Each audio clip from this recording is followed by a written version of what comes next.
Antes de ganhar um dos maiores prêmios de loteria da história dos Estados Unidos, Cynthia Stafford era uma mulher comum, vivendo uma vida comum, com problemas comuns. Esse ponto é essencial para entender o impacto real do caso. Cynthia era mãe solteira, trabalhava no setor imobiliário e enfrentava dificuldades financeiras reais.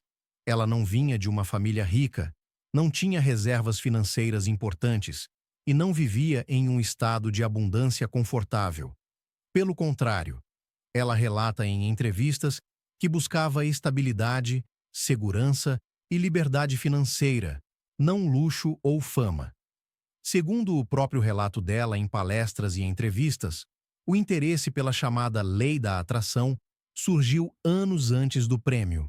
Cynthia começou a estudar visualização, pensamento focado e estado emocional, não porque queria ficar milionária, mas porque precisava sair de um ciclo de preocupação constante e medo do futuro. Cynthia conta que vivia sob pressão constante, precisava trabalhar, cuidar da família e, ao mesmo tempo, lidar com o medo de não conseguir sustentar tudo a longo prazo. Essa tensão era diária. Não havia sensação de apoio ou segurança. Havia esforço, preocupação e a impressão de que, por mais que se tentasse, algo sempre travava. Esse ponto é essencial para entender o que veio depois. O processo que Cynthia iniciou não nasceu do conforto, nasceu da urgência de mudar o próprio estado de vida. Ela não começou pensando em ganhar na loteria. Começou tentando encontrar uma forma de sair do estado mental de escassez e ansiedade que a acompanhava. É nesse cenário, real, humano e imperfeito, que a história começa. Não com um prêmio, não com um método, mas com uma mulher comum que decidiu que não queria mais viver sob o mesmo peso interno.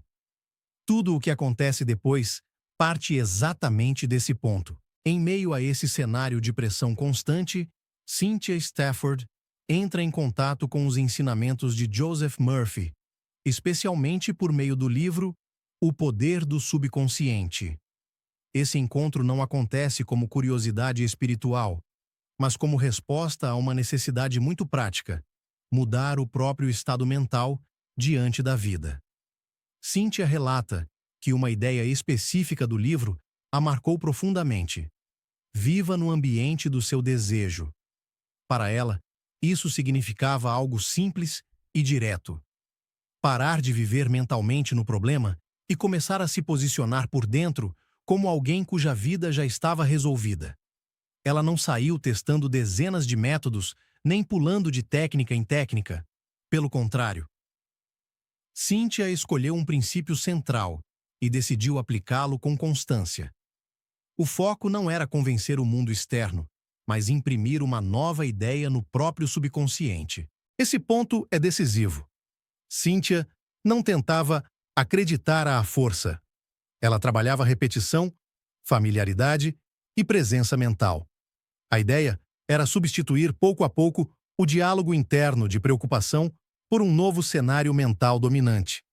Ela começa, então, a mudar sua rotina interna.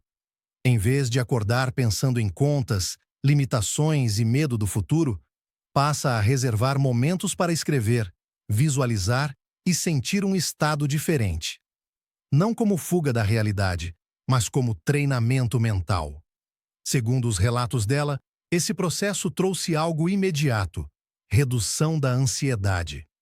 Antes mesmo de qualquer resultado externo, ela se sentia mais calma, mais centrada e menos reativa. Isso não resolveu os problemas de um dia para o outro, mas mudou o lugar interno de onde ela lidava com eles. Esse é um detalhe crucial que costuma ser ignorado. A primeira mudança não foi financeira, foi emocional. A vida externa ainda era a mesma, mas Cynthia já não estava vivendo no mesmo estado interno. É a partir dessa mudança, silenciosa, diária e consistente, que o processo começa a ganhar forma. Não como milagre repentino, mas como uma nova base mental sobre a qual tudo o que veio depois foi construído. Depois de decidir mudar o próprio estado mental, Cynthia Stafford fez algo que se tornaria um dos pontos mais marcantes de todo o processo. Ela definiu um objetivo específico. Não era ganhar dinheiro, não era ter mais conforto. O valor era claro, direto e repetido com constância: 112 milhões de dólares. Segundo o próprio relato dela em entrevistas e palestras, esse número não surgiu por acaso, mas também não foi fruto de cálculo racional. Era um valor que, para ela, representava liberdade total, liberdade para cuidar da família, viver sem medo financeiro e ajudar outras pessoas. O número passou a simbolizar uma vida completamente destravada. A partir desse momento, Cynthia começou a escrever os 112 milhões, repetidamente. Centenas de vezes, possivelmente milhares. Ela não descreve esse hábito como algo obsessivo, mas como um exercício consciente para manter o objetivo sempre presente no subconsciente. A escrita tinha uma função clara: impressão mental. Quanto mais o número aparecia no papel, mais ele deixava de parecer estranho ou inalcançável. Ele se tornava familiar, normal, possível. A mente começava a aceitá-lo como um cenário existente, não como fantasia distante. Esse ponto é fundamental.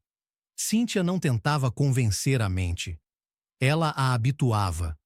O número deixava de causar choque emocional e passava a ser tratado como algo que simplesmente fazia parte da realidade interna dela. Ela também relata que não misturava esse exercício com ansiedade. Não ficava se perguntando quando ou como aquilo aconteceria. O foco estava em manter o objetivo vivo, não em controlar o processo. Ao definir um valor exato e repeti-lo diariamente, Cynthia criou algo poderoso: clareza. Não havia ambiguidade. Não havia dúvida sobre o que ela estava vivendo mentalmente. A partir dali, todo o trabalho interno começou a girar em torno desse cenário específico. Essa clareza abriu espaço para o próximo passo do processo: visualizar não o prêmio, mas a vida depois dele, com detalhes suficientes para que aquela realidade se tornasse emocionalmente familiar. Depois de definir o valor e torná-lo familiar por meio da escrita repetida, Cynthia Stafford deu o passo que ela mesma considera o mais importante de todo o processo: viver mentalmente no cenário após o prêmio, não no prêmio em si. Ela não ficava imaginando o momento de ganhar na loteria. O foco dela estava no depois. Em entrevistas, Cynthia explica que visualizava como seria a rotina quando o dinheiro já estivesse presente. Como seria acordar sem preocupação financeira? Como seria morar em uma nova casa? Que tipo de carro teria? Como se sentiria ao pagar contas sem tensão?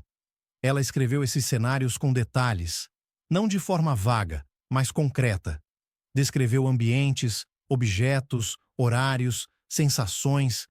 O objetivo não era criar fantasia, mas treinar o cérebro a reconhecer aquela vida como possível e familiar. Outro ponto importante é que Cynthia não se visualizava apenas recebendo. Ela incluiu, conscientemente, o impacto que teria sobre outras pessoas. Em seus relatos, ela menciona que imaginava as instituições de caridade que ajudaria, a tranquilidade de poder contribuir e o alívio de não viver mais sob pressão. Essa parte do processo dava um sentido maior ao objetivo. O dinheiro não era apenas para consumo pessoal, mas para resolver a vida de forma ampla. Isso tornava a visualização emocionalmente estável, não egocêntrica ou ansiosa. Cynthia revisava essas visualizações todos os dias. Não como ritual rígido, mas como hábito mental. Ela retornava ao cenário final com naturalidade, como quem revisita algo conhecido, e depois disso, seguia a vida normalmente. O ponto-chave aqui é que ela não vivia esperando. Ela vivenciava internamente. O desejo não ficava no futuro distante. Ele era trazido para o presente como estado emocional. Segundo o próprio relato dela, esse processo fez com que aquela realidade deixasse de parecer improvável. Não porque ela acreditasse cegamente, mas porque o corpo e a mente já sabiam como seria viver daquela forma. É esse treino diário de familiaridade emocional que prepara o terreno para o que vem a seguir. A constância ao longo do tempo e o resultado em apenas 4 meses. Um detalhe que costuma ser ignorado quando esse caso é contado é o tempo real do processo. Cynthia Stafford não manifestou o prêmio em anos, nem em décadas. Foram aproximadamente 4 meses entre o início da prática consistente e o resultado final. Durante esses 4 meses, ela manteve o mesmo padrão: escrita diária do valor, visualização da vida após o prêmio, retorno frequente ao estado emocional de tranquilidade e liberdade. Ela não mudou de método, não testou outras técnicas, não interrompeu o processo por frustração. Cynthia continuou vivendo a rotina normal, trabalhando, cuidando da família, lidando com desafios do dia a dia. O que mudou foi o lugar interno de onde ela fazia tudo isso. A visualização não substituiu a vida real. Ela reorganizou a forma como Cynthia vivia a vida real. Outro ponto importante é que ela não transformou esses 4 meses em uma contagem regressiva emocional. Ela não relatou ansiedade crescente, nem sensação de "está demorando". Pelo contrário, em entrevistas, ela afirma que, à medida que o tempo passava, a ideia do prêmio se tornava cada vez mais normal. Isso é fundamental. O tempo não foi vivido como espera, mas como estabilização do estado interno. A repetição diária não tinha o objetivo de forçar o resultado, mas de manter o cenário final vivo no subconsciente. Ao longo desses meses, Cynthia não abandonou o foco, mas também não colocou a vida em pausa. Ela não parou de agir, não se isolou, não se desconectou da realidade prática. O processo acontecia em paralelo à vida, não no lugar dela. É esse equilíbrio, constância sem pressão, que marca o período anterior ao prêmio. E é exatamente esse equilíbrio que prepara o terreno para o momento em que o resultado aparece, sem aviso prévio, como algo que encaixa, não como algo que explode. Esse detalhe ajuda a entender por que o caso não pode ser reduzido à sorte momentânea, nem à obsessão. Houve tempo, repetição e um estado interno que se consolidou antes do evento externo. Depois de observar tudo o que Cynthia Stafford fez antes do prêmio, e apenas isso, é possível organizar o processo em um método simples, direto e aplicável, sem misticismo e sem promessas irreais. Esse é o método Cynthia. O primeiro passo é clareza absoluta de objetivo. Cynthia não trabalhou com desejos vagos. Ela definiu um valor específico, concreto, que representava liberdade e resolução da vida prática. O subconsciente responde melhor ao que é claro do que ao que é genérico. O segundo passo é a impressão mental contínua. Cynthia escreveu o valor os 112 milhões repetidamente todos os dias. Não como ansiedade, mas como familiarização. O objetivo deixa de ser estranho quando se torna frequente. O cérebro passa a aceitá-lo como possibilidade. O terceiro passo é viver mentalmente no cenário final. Não visualizar o prêmio chegando, mas a vida depois dele. Rotina, ambiente, decisões, sensações. O foco não é o evento, é o estado. O corpo aprende como é viver naquela realidade antes que ela exista externamente. O quarto passo é constância sem pressão. Cynthia manteve o processo por 4 meses, sem abandonar, sem trocar de técnica e sem transformar o tempo em espera angustiante. O método funcionava em paralelo à vida, não como substituto dela. O quinto passo é desapego do controle.